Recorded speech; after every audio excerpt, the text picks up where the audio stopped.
আমি প্রথমেই আপনাদের উদ্দেশ্যে বলবো যে আমাকে স্যার ভাবার দরকার নেই, স্যার বলারও দরকার নেই। আমি আপনাদের সন্তান হিসেবে এখানে এসেছি। আমি জনগণের পক্ষ থেকে এসেছি, জনগণের দাবি দেওয়া নিয়ে এসেছি, একটি নতুন বাংলাদেশের স্বপ্ন নিয়ে এসেছি। এখন আমি আপনাদের কাছে সেই সহযোগিতাটা কামনা করছি। আমরা জানি যে তথ্য ও সম্প্রচার মন্ত্রণালয় একটি রাষ্ট্রের এবং বাংলাদেশের খুবই গুরুত্বপূর্ণ একটি মন্ত্রণালয়, এবং সামগ্রিকভাবে বাংলাদেশের যে মত প্রকাশের স্বাধীনতা, গণমাধ্যমের পরিস্থিতি, সেটা কিন্তু এই মন্ত্রণালয়ের উপর অনেকাংশে নির্ভর করে। এই নতুন বাংলাদেশ পেয়েছি এবং বাংলাদেশের তরুণ প্রজন্ম নতুন করে স্বপ্ন দেখছে, বাংলাদেশের মানুষ নতুন করে আশা আকাঙ্ক্ষা তৈরি করছে, এবং আমরা সেই আশা আকাঙ্ক্ষার প্রতিফলন ঘটাতে এই সরকারের দায়িত্বে এসেছি।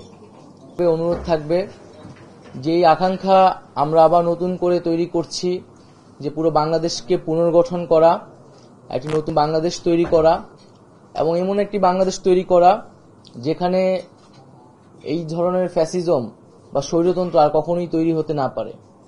বাংলাদেশের সাংবাদিকতা, গণমাধ্যম এবং মত প্রকাশের স্বাধীনতার উপর কি ধরনের নির্লজ্জ হস্তক্ষেপ হয়েছে। আমরা চাই না যে সামনের বাংলাদেশে এই ধরনের ঘটনা ঘটুক।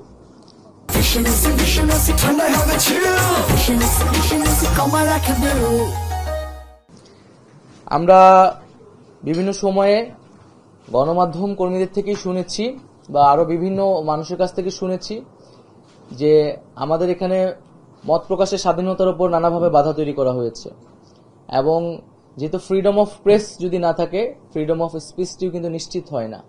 তো সেই জায়গায় কিন্তু গণমাধ্যমের স্বাধীনতা নিশ্চিত করতে আমাদের কাজ করতে হবে।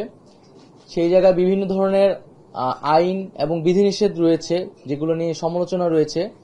আমাদের এই আইন এবং বিধিনিষেধগুলো কিন্তু পুনর্বিবেচনা করতে হবে, যাতে বাক স্বাধীনতা বা প্রেসের স্বাধীনতা যাতে সেখানে বাধাগ্রস্ত না হয়।